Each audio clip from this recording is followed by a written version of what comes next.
Pošto razmišljam o temi predodređenja,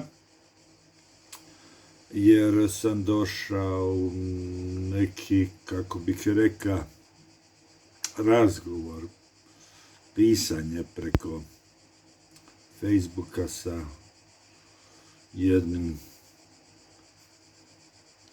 čovjekom koji kaže da je kršćanin, nešto piše tamo, dobre stvari piše, ali ti sa ga nadopuniti i takvi ljudi kad ih želiš nadopuniti nešto još na ono što su oni dobro rekli, da im objasniš bolje, ili ako su nešto pogrišili, što je, da im objasniš da to baš nije tako, jer su to rekli u nekoj emociji, a ne u razumu, pa naravno kad govorimo o emociji, zapravo iz našeg srca, koje je griješno, ljudsko, onda pogrišimo. Taj je napisao zapravo, da je Luter priznava papu, rimokatoličkog papu, da je Luter priznava. Mislim, ja ne znam gdje je to on pročitat, koga je to čuo.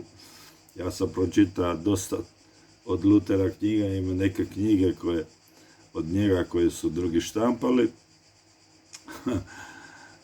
Luter je smatrao da je takozvani papa antikrist, kao i svi reformatori, Calvin, pa onda Zwingli, pa i Melanchthon, pa i naši Anton Dalmatini, Stipan Kozul, kao i Matija Vlačić i Lirik i slovenski Primož Trubar.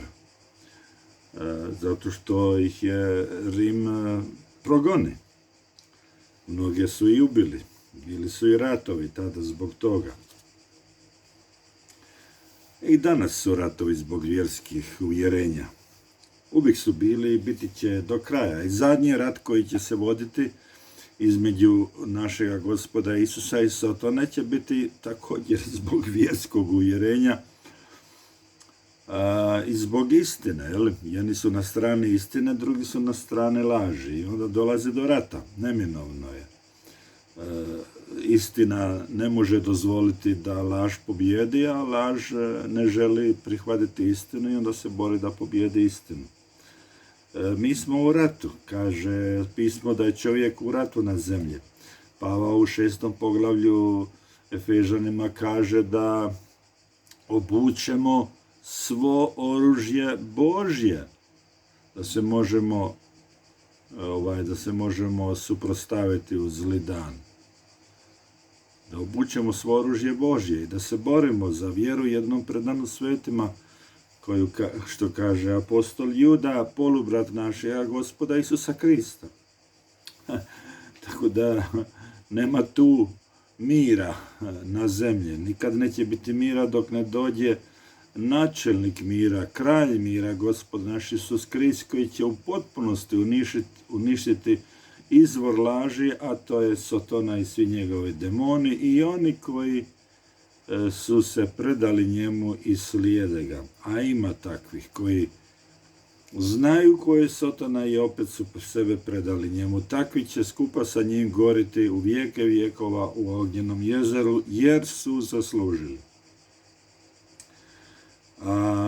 Pošto razmišljam ponovo o predodređenju, jer me ovaj čovjek na to podsjeti, kritizira me, kaže da sam ja kalvinista, a ima ih na našem prostoru ovih zadnjih 10 godina od kad sam na internetu, pa ne razume i onda odmah te optuže da si kalvinista, kao za njih, kao navodno Calvin nije valja, za njih je Calvin sve govori, a krivo.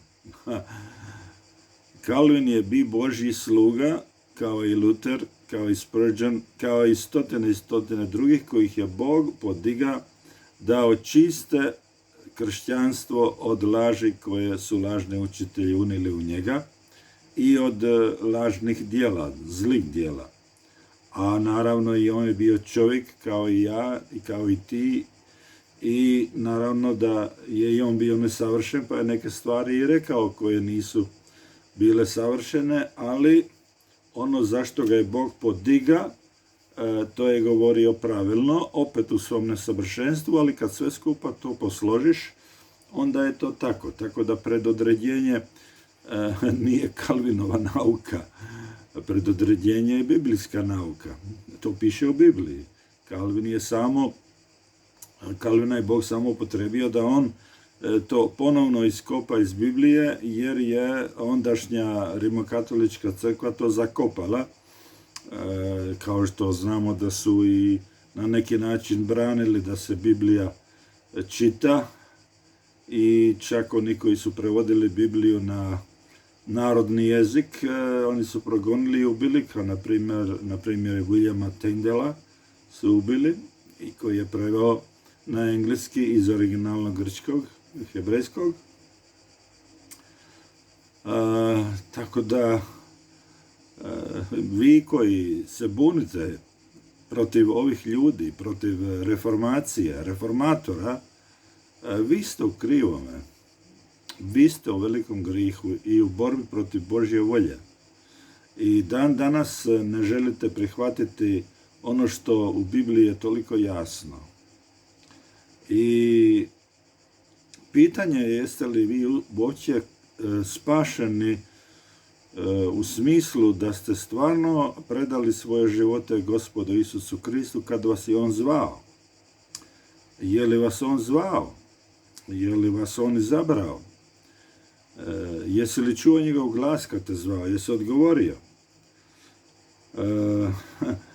Jer sam Gospod Isus Krist je rekao, da će biti u crkvi ljudi na hiljade i na milione onih koji će propovidati u njegovo ime, propovidati evanđelje u njegovo ime, navodno braniti istinu u njegovo ime, misionariti u njegovo ime, izgoniti demone u njegovo ime, liječiti u njegovo ime, ljude, čuda činiti, svakakva djela, biti veliki humanitarci, veliki dobročinitelji, hraniti gladne, oblačiti gole, napojiti žedne i svašta će raditi misleći da vrše Božju volju, a zapravo pošto nisu utemeljene u istini Božje riječi, sve će to raditi iz krivog motiva i zavoditi će ljude zapravo na taj način da vjeruju u njihovo lažno evanđelje koje ljude ne vodi u spasenje, jer evanđelje je da je Isus na križu platio za naše grijehe i da mi ne možemo učiniti ništa iz svojih dobrih djela da bi se spasili. Zato je on morao umriti da nas spasi. Jer mi ne možemo napraviti ništa. Kaže Pavao da ako bi predali svoje tijelo da izgore, kao da izgore naše tijelo, ako predamo da bi se mi, misleći da ćemo kroz to otkupiti sebe i spasiti sebe, da ne može to biti. Jer to nije ljubav prema Bogu. Jer zašto bi ti sebe žrtvovao ili radio čitav život i mučio se da činiš dobra djela, misleći da ćeš biti spašen, kroz to onda ti ne prihvaćaš da je Bog rekao da se ti ne možeš spasiti djelima, jer lipo piše da se djelima zakona neće spasiti ni jedna putenost. Da smo spašeni blagodaću kroz vjeru u Boga i ono što je On napravio za nas u Kristu, bez djela. To piše. Znači, ako ti ne vjeruješ to ili misliš da si ti spašen zato što si ti odlučio slijediti Isusa, nekog Isusa kojeg ti je neko propovijedao, koji nije pravi Isus, neki izmišljeni jer i to postoji, onda ti nisi spašen. da si izgubljen i dalje. I takvih ljudi, takvih kršćana koji su toliko revni i takvi su najrevniji, najglasniji, najviše viču, najviše govore. I oni misle da oni jedini znaju svoju istinu i ne smiješ ih kritizirati, bolje reći, ne smiješ ih ispraviti kad nešto krivo kažu, odmah te eliminiraju. Kažu, ja prekidam s tobom, ja sam s tobom svršio. Izbrišu te, jer oni misle da ono što oni govore je jedino to istina. Za takve će Isus reći onaj dan kad budu stajati pred njim, svi uskrsnuti ljudi svijeta, reći će im, ovo čitan iz grčkoga,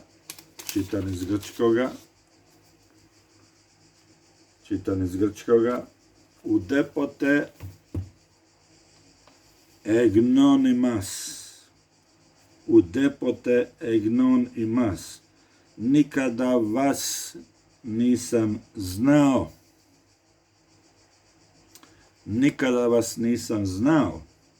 Ova riječ znao, ko što je ovaj brat u videu koji se stave tumači jučer, znate nekoga, znači imati sa njim odnos, biti prijatelj sa njim, biti upoznat sa njim.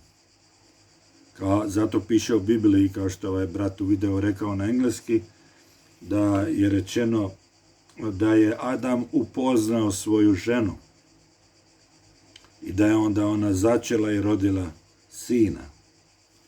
To znači upoznati, znači imati intimni odnos. Znači Isus njima kaže, ja sa vama nikad nisam imao intimni odnos, nisam vas nikad znao. A oni su evanđelisti, propojednici, pastori, svećenici, biskupi, kardinali, pape, patrijarsi, vladike, misionari, proroci se čak zovu, apostolima se zovu, iscijeliteljima se zovu, i tako dalje, i tako dalje.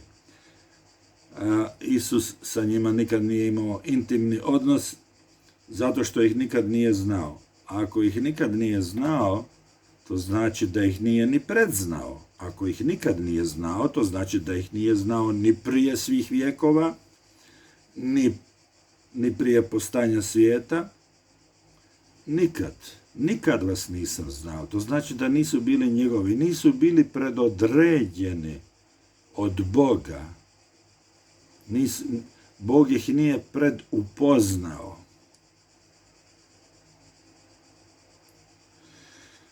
Tako da vi koji odbijate nauku da nas je Bog predupoznao, predodredio, to jest predzacrtao za spasenje, da nas je zbog toga pozvao kroz evanđelje i spasio kroz evanđelje i onda i proslavio u Isusu Kristu u komu se nalazimo, vama je upitno jeste li vi zapravo pravi kršćani. Ako u tome ustrajete, a to je hereza govoriti da mi nismo predodređeni, onda nas koji vjerujemo u to, jer tako piše u Bibliji, optuživati da smo kalvinisti, to je hereza. To je zapravo hereza. Predodređenje nije hereza, nego vi koji govorite da predodređenje ne postoji od Boga, to je hereza koja je osuđena još o prvim stoljećima crkve, od onih koji su naslijedili apostole, jer su znali što su apostoli pisali, jer su bili njihovi nasljednici i mnogi od njih su apostole znali osobno, jer su bili njihovi učenici pa su dalje pisali. Znači, svi takozvani crkveni oci, naziva ih danas oci što ne bi trebali, to su zapravo bili pastori, učenici apostola, oni su svi vjerovali u ono što su apostoli pisali. Apostoli su znali da su oni određeni. Recimo Pavao. Pavao je znao da ga je Bog predodredio i pozvao. Pavao nije htio vjerovati od svoje volje, nego je čak progonio kršćane koji su vjerovali u Isusa. i da mu se Isus nije osobno suprotstavio na putu za Damask, izbacio ga u svojoj slavi, sjajnosti svoga svjetla sa konja na kome jaha, pa on ne bi nikad sam od sebe povjerovao Isusa, a čuo je evanđelje.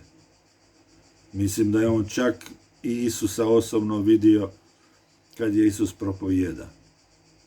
Ali je bio među farizejima i toliko je bio revan protiv Isusa i njegovih apostola da je progonio crkvu, zatvarao zatvore i mnoge osuđiva na smrt. Pa kad su Stjepana kamenovali, on je svjedočio tome i sudjelovao u tome. Prema tome,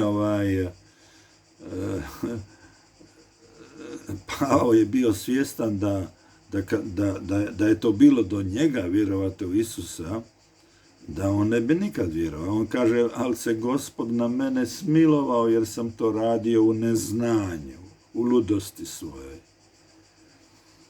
I to ga je stalno čitavi život mučilo, kako je on progoni kršćane. Bilo mu je teško. Iako je to radio u svom starom čovjeku. On je znao da mu je to oprošteno. Bilo mu je teško. Tako i treba nama biti teško za ono što smo uvridili kršćane. Ne samo kršćane, nego i neke ljude. Što smo zgrišili protiv nekoga. Treba da nam je teško. Ali ne opet toliko teško da nas to ubije u pojam. Jer Pavla to nije ubilo u pojam jer je znao da mu je to oprošteno i da je čist. I da su ti ljudi koje on progonio bili kršćani i da su u raju ako su bili ubijeni. I govori Gospod Isus u Matej 7, 21 do 23, 24 zapravo, kaže, opaso legon me Kyrie, upas olegon me Kyrie elevseta istin Βασιλείαν των ουρανών, αλλά ο ποιόν το θέλημα του πατρός μου του εν ουρανής. Πόλη ερουσιμί εν εκείνη τη ημέρα Kyrie, ούτως ο ονόματι προφητεύσαμεν, και το ονόματι δαιμόνι εξβάλλομεν, και το ονόματι δυνάμεις πολλάς επίσομεν, και τότε ομολογήσω αυτής ότι ουδέποτε εγνών ημάς αποχωρείτε απ' εμού οι εργαζόμενοι την ανομίαν.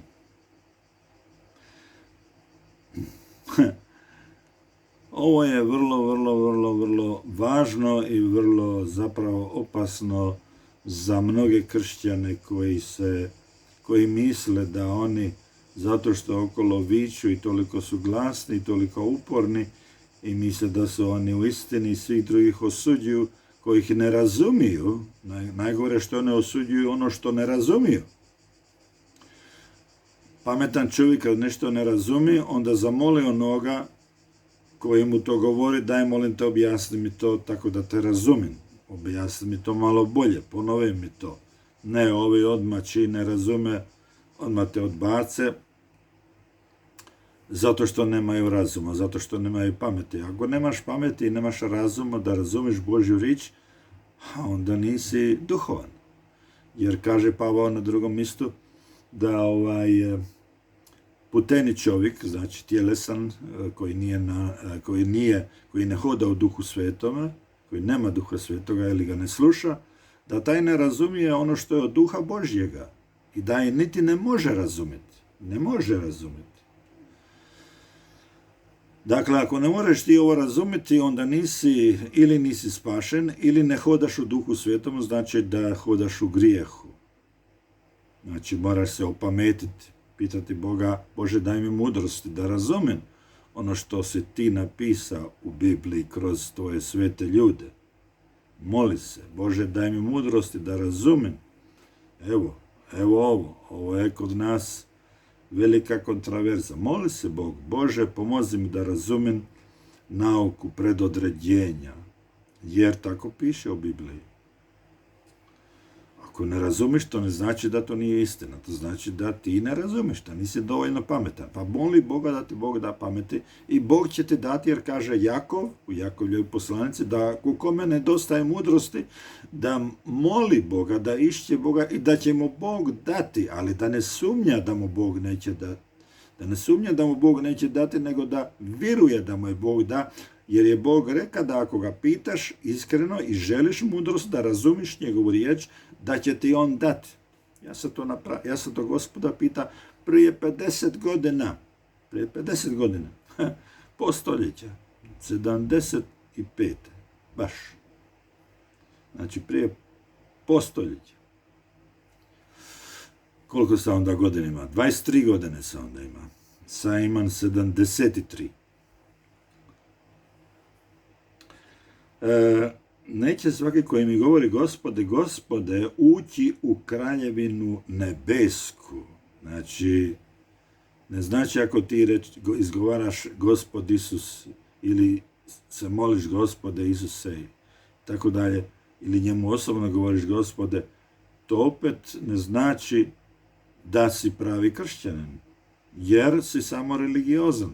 Ti si tako čuo, tako se to radi u tvojoj crkvi da ideš, negdje si to vidi da to tako drugi kršćani govore, pa ti samo tako isto govoriš, misleći da to tako treba, jel? Nego koji čini volju moga Oca u nebesima. Koji je u nebesima. Znači, treba činiti Božju volju. A za činiti Božju volju moraš znati Božju volju, što on od tebe traži. A Božja volja nam je napisana u čitavom Svetom pismu, naročito poslanicama. Bez čitanja Biblije i prihvaćanja i razumijevanja što tu piše, ti ne možeš činiti Božju volju, zato je vrlo opasno ne znati Bibliju i odbijati kad netko govori ono što piše u Bibliji, jer onda nećeš moći činiti Božju volju, a ako ne budeš činiti Božju volju, onda piše tu, sam Gospod govori da nećeš ući u kraljevinu nebesku. Mnogi će mi reći u onom danu, Gospode, Gospode, nismo li u tvome imenu prorokovali, znači propovidali, i u tvomu imenu demone izbacivali, i u tvome imenu mnoge moći činismo, mnoga silna djela, i tada ću im ispovjediti, ovo Isus govori, nikada vas nisam poznavao, nikada nisam s vama imao intimni odnos, vi niste moji. Αποχώρετε απ' εμού οι εργαζόμενοι. Odvojite se od mene ili odlazite od mene, kako kažu neki prevodi. Odlazite od mene ili odvojite se od mene, vi koji činite ili koji radite anomija, bezakonje. Znači, to što su oni radili, to ništa nije bilo po Isusovom zakonu, po Isusovoj nauci, po onome što piše u Bibliji. Činili su to sve krivo, na krivi način. Znači, na krivi način su demone izgonili, na krivi način su prorokovali, na krivi način su silna djela činili, nisu činili pravilno. I kaže im Isus, niste nikad bili moji, ja vas nisam postavi, ja vas nisam poslala vas je vaša organizacija, vaša misija, vaša crkva, jednostavno vi ste samo bili religiozni. Činili ste to pod autoritetom koji nije bio moj. Odvojite se od mene koji radite bezakonje. Pas un ostis, a koji mutos logos tutos ke pi autos. I onda kaže, svaki koji čuje moje riječi i čini ih, on je taj koji je pravilan. Ove stvari su vrlo škakljive, vrlo opasne ako se ne razumi ono što nas sveta Božja riječ poučava. Ovdje evo osobno Gospod Isus govori, njegove riječi je apostol Matej zapisa. Dakle, što želim reći, predodređenje proizlazi iz predznanja i ovima kaže Bog, i ovima Gospod Isus kaže, znači to govori, znači ovo Isus govori kršćanima, crkvenjacima, onima koji su glavni u crkvi, današnjim koji se zovu apostoli, a koji su, znamo, lažni apostoli, jer nema danas apostola u smislu autoriteta koji su imali apostoli za vrijeme Isusa. Ovo govori takvima, prorocima govori današnjima, koji opet nisu proroci, jer onakvih proroka više nema. Znači, to je već samo po sebi lažno i oni su u opasnosti. Znači, današnji apostoli, proroci, demonoizbacivači i oni koji čine čuda su u opasnosti da budu bačeni u ognjeno jezero, jer ih, kaže Isus, mnogih od njih, nije rekao za sve, kaže mnogi od njih, Isus će im reći, nikad vas nisam znao. Nisam s vama nikad imao intimni odnos kao što muž ima intimni odnos sa ženom, kao što muž poznaje ženu, upozna ženu i ona mu rodi djecu. Na taj način Isus nije poznavao. To znači riječ znati. Nikad vas nisam znao, nikad niste bili moji. Sve se to radilo u moje ime, jer ste vi mislili da to tako treba. Ali niste bili moji. I kaže on njima, odlazite od mene, vi koji radite bezakonje. Bezakonje je sve što nije u volji Božje, sve što nije kroz djelovanje Duha Svetoga je grijeh, a bezakonje je grijeh. To kaže apostol Ivan u prvoj poslanici. Eto, to je ono što mi je jutro spalo na pamet povezano sa predodređenjem. Znači, ako Isus neke kršćane nije nikad znao, to znači da ih nije ni predznao. Nije ih ni unaprijed znao. Znači da nisu dio njegove crkve. To je kukolj. Kukolj za koga opet Isus kaže da je to posijan neprijatelj, Sotona. Sotona takve ljude ubaci u crkvu i u crkvene lokalne zajednice i svuda ih ima da uguše pšenicu. Jer kukolj guši pšenicu da ona ne donese puni rod. Zato mi kršćani, mnogi od nas, koji doista smo pozvani od Gospoda, jer smo predodređeni od Gospoda da budemo njegovi, smo gušeni kroz ovakve lažne apostole, lažne propovjednike, lažne pastore, lažne čudotvorce. Gušeni smo od njih u našem životu i ne možemo proizvesti onaj plod za koji nas je Bog pozva, jer je Sotona posija ovakve ljude da nas koče. Eto, toliko za sada. Neka vas Bog blagoslovi. Amen.